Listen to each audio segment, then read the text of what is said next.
Salut à tous, comme promis, je reviens sur le quart de finale France-Afrique du Sud, perdu par l'équipe de France lors de la Coupe du Monde 2023.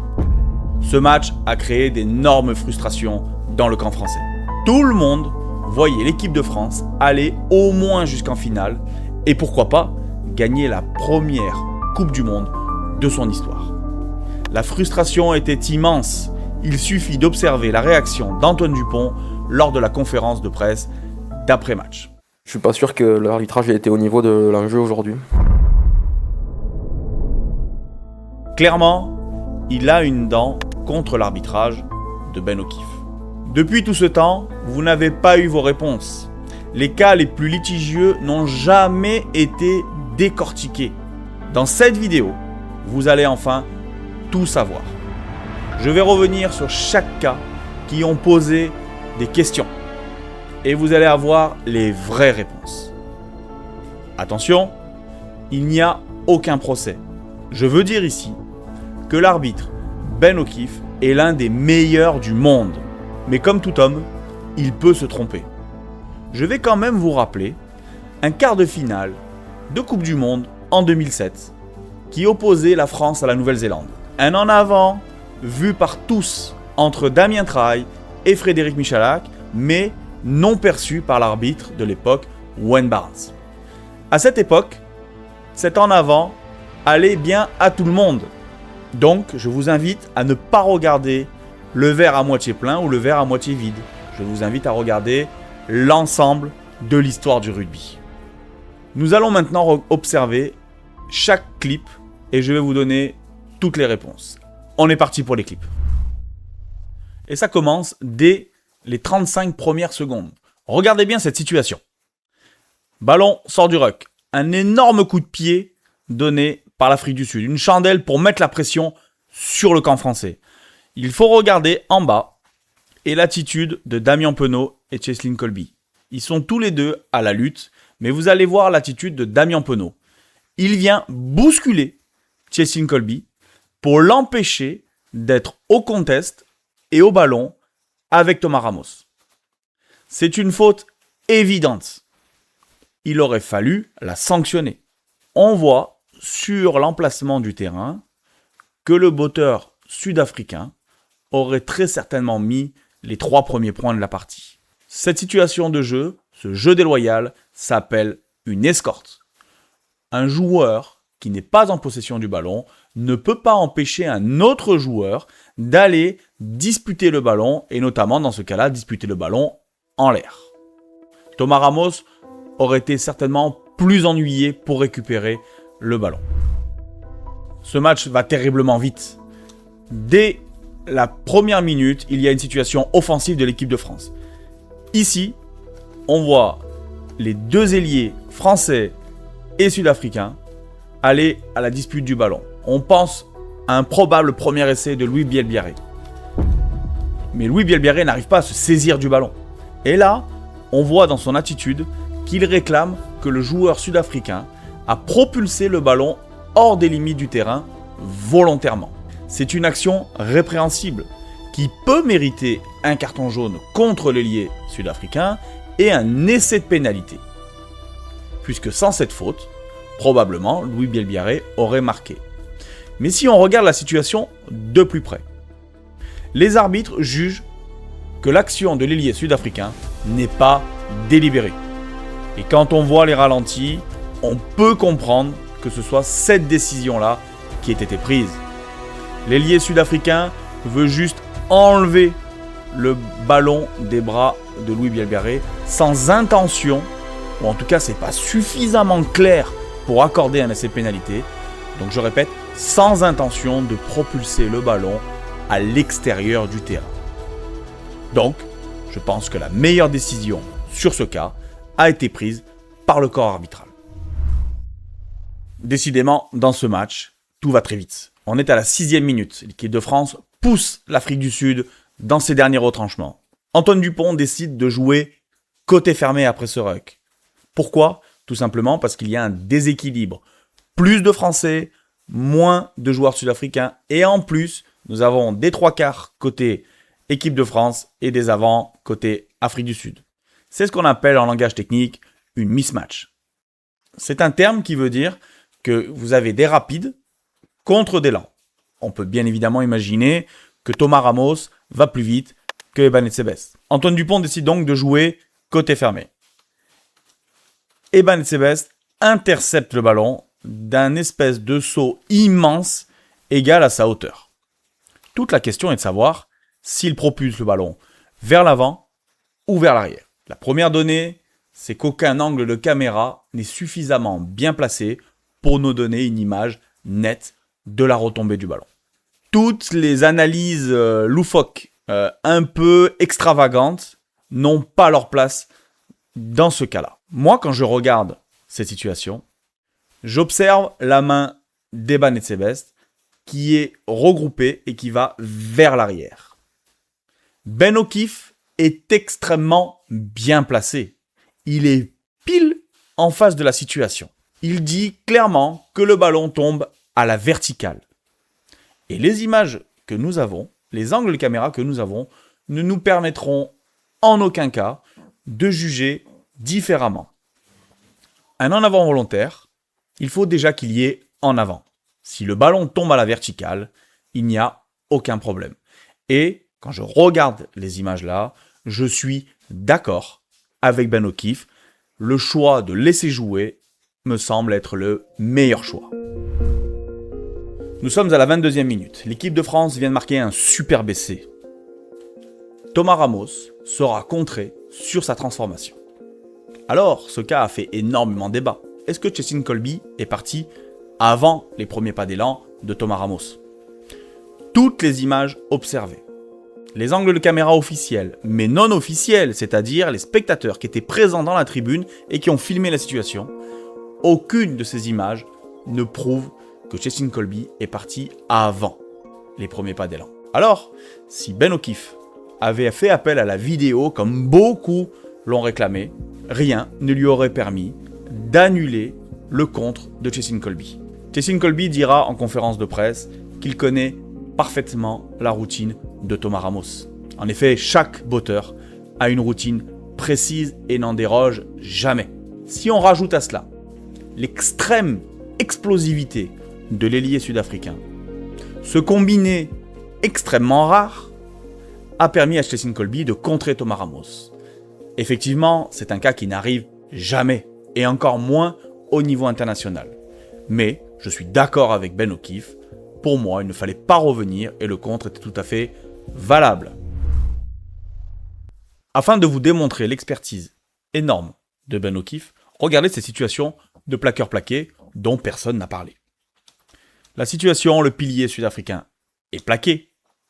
Jonathan Danty a très bien relâché le porteur de balle pour contester le ballon. Donc il est en position légale de contester le ballon. Beaucoup vont dire qu'il aurait dû être récompensé pour ce contest alors que le Sud-Africain tient clairement le ballon au sol. Mais l'arbitre Ben O'Keefe, qui a analysé parfaitement la situation, a vu Flamand ici. Et Flamand, dans la situation, empêche, je vous remets un petit peu en arrière et vous allez mieux le comprendre, là, empêche aux deuxième ligne sud-africain, on voit ici le 4 et le 5, de venir déblayer Danty correctement de par la position de Flamand au sol. Donc, il était impossible pour Ben O'Keefe de récompenser Jonathan Danty. S'il y avait dû avoir une pénalité, elle aurait été contre l'équipe de France pour la position de hors-jeu de Flamand qui était au sol dans le camp sud-africain. Nouveau cas, et cette fois-ci c'est un cas de jeu déloyal. À la 39e minute, Eban Etzebest, qui est plutôt très très grand, comme vous le savez, vient plaquer Winnie Antonio. Mais dans ce plaquage, il y a un contact tête-tête entre le deuxième ligne sud-africain et le pilier français. Je vous laisse dérouler l'image. Alors je suis passé directement à l'appel TMO puisque le direct, même si on voit à peu près ce qui se passe, le ralenti est beaucoup plus parlant. Au ralenti, on voit clairement le deuxième ligne sud-africain se baisser, il est quasiment à genoux pour venir plaquer Winnie Antonio, mais malencontreusement, là, sa tête touche celle de Winnie Antonio. Alors, Ben O'Keefe décidera de mettre un carton jaune et de faire appel au bunker, ce qui est le protocole classique pour un arbitre, surtout lors d'un quart de finale de Coupe du Monde. Ben O'Keefe jugera que Eban Etzebest a fait l'effort de se baisser, même si on peut considérer que ce n'est pas assez, et que le choc n'est pas d'une extrême violence. Effectivement, il y a un contact tête-tête, donc le degré de dangerosité a été rabaissé au carton jaune par Ben O'Keefe. Le bunker décidera la même chose que l'arbitre Ben O'Keefe. Et je comprends totalement cette décision, puisqu'il n'y a pas la place dans cette situation de donner un carton rouge à Eban Etzebest. Encore une fois, une bonne décision de Ben O'Keefe. Nous sommes à la 45e minute de jeu. On est en deuxième mi-temps. Dans ce cas, je voulais vous montrer un potentiel en avant qui aurait dû être pris. Et je vous explique pourquoi. Regardez la situation du centre sud-africain, qui vient sur Movaka. Lorsqu'il vient plaquer Movaka, il est très haut. Et il semblerait que son bras gauche vienne toucher le ballon. Alors, reste à savoir si c'était volontaire ou involontaire. Mais quand on regarde la trajectoire du ballon, il est quasiment impossible que ce soit la passe de Movaka qui donne cet effet au ballon. Très certainement que Ben O'Keefe aurait dû revenir sur cette situation pour siffler un en avant. Au lieu de ça, la situation finira par pénalité contre l'équipe de France. Nous sommes à la 50e minute de jeu. Les Français acculent les Sud-Africains dans leur camp. Le rugby est rapide, les rucks sont rapides. C'est un moment clé de la rencontre. Sur ce ruck, Dutoit vient mettre les mains. Jusque-là, on le sait, c'est un pénible dans les rucks. Il ralentit donc la sortie de balle française. Et là, le pilier sud-africain, à qui, à mon avis, il devait manquer un petit peu d'oxygène à ce moment-là, il devait être oxy, comme on dit dans notre langage, vient taper délibérément sur le ballon vers l'avant dans les mains d'Antoine Dupont. En aucun cas, cette situation n'aurait dû finir par un simple mêlée en faveur de l'équipe de France.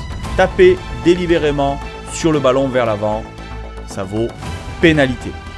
Et au vu de l'action dynamique des Français, au vu que les Sud-Africains étaient acculés dans leur camp, certainement, monsieur l'arbitre Ben O'Keefe aurait dû distribuer un carton jaune au pilier sud-africain. Je suis en désaccord avec la sanction prise. Pas mêlée, pénalité, plus carton jaune contre le pilier sud-africain qui, si vous observez bien la rencontre, n'en est pas à sa première faute. Nous sommes à la 67e minute. À nouveau, un moment déterminant de cette rencontre. L'équipe de France est sur le reculoir. Elle se fait des passes, mais uniquement pour reculer. Sur cette situation, Cameron Rocky est obligé d'aller au contact. Il veut réorganiser le jeu, et il a raison.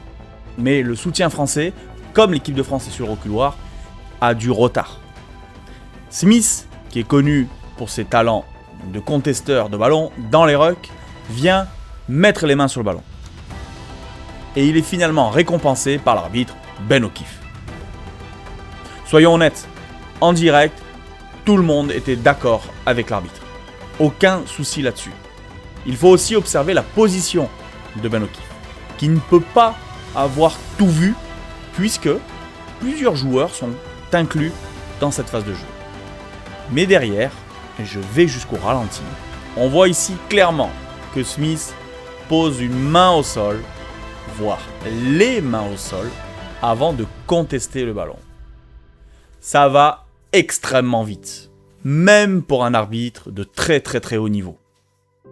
Et nous comprenons tous que forcément, Ben O'Keefe n'ait pas perçu les mains de Smith au sol, parce que sinon la sanction aurait été différente. Ça fait partie des erreurs que peuvent commettre les arbitres dans une phase qui va aussi vite. Aucune aide, si vous vous posez la question de la vidéo, ne peut intervenir à ce moment-là. Peut-être en non officiel une information, et probablement que Ben O'Keefe a perçu ces images sur l'écran. Mais impossible pour lui de revenir en utilisant les ralentis. La décision est erronée, mais on peut tout à fait comprendre l'erreur que peut commettre tout homme. On est à la 76e minute, et celle-ci, elle vous montre à nouveau que Ben O'Keefe est un excellent arbitre. Un arbitre de très haut niveau qui en plus, très sincèrement, je vais le dire plutôt poliment, a de sacrés cojones. Et je vous explique pourquoi. Ici, le demi-mêlée remplaçant de Klerk, que tout le monde connaît dans le rugby, qui est un malin demi-mêlée, va faire une situation, il va chercher, voilà, on regarde ici, Cameron Rocky, qui vient de plaquer un joueur sud-africain, se retrouve dans le camp sud-africain. Mais bien évidemment, il ne gêne en rien la situation de jeu. Et De Klerk va viser Cameron Rocky pour provoquer le coup de sifflet de Ben O'Keefe. Donner une pénalité à l'Afrique du Sud. Ça aurait été trop simple. Et Ben O'Keefe en a décidé autrement. Il a décidé que De Klerk avait visé délibérément Cameron Rocky, qui certes était hors jeu mais qui ne gênait pas le jeu. Et donc, il n'attribue pas de pénalité à l'Afrique du Sud. Ceci est une décision extrêmement courageuse. On est à la 76e minute. S'il siffle cette pénalité, cela peut tuer totalement la rencontre. Et voilà, cette analyse est maintenant terminée. J'espère que vous avez enfin les réponses à vos questions. Vous l'avez vu, Ben O'Keefe a fait un arbitrage de niveau international. Des choix importants, dignes d'un arbitre de ce niveau-là. La seule décision qui vraiment pour moi aurait dû être prise différemment, c'est lors de l'en avant volontaire du pilier sud-africain. Il aurait fallu mettre pénalité plus carton jaune à ce joueur. Bien évidemment, vous ferez votre propre jugement, mais cette décision aurait pu avoir de lourdes conséquences sur le match. Mais on ne refait jamais une rencontre en disant telle ou telle pénalité aurait dû être sifflée ou pas. Parce que si c'est le cas, sifflé ou non, l'histoire du match après peut être différente. Donc on ne réécrit jamais l'histoire juste sur une seule situation. Vous aurez d'autres vidéos de ce style-là sur d'autres matchs très importants. Donc j'espère que ça vous a plu.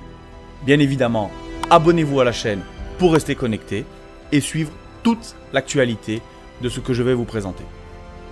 Alors, je vous apprécie bien, mais vous n'allez pas me raconter toute votre vie pendant 80 minutes. Allez, salut!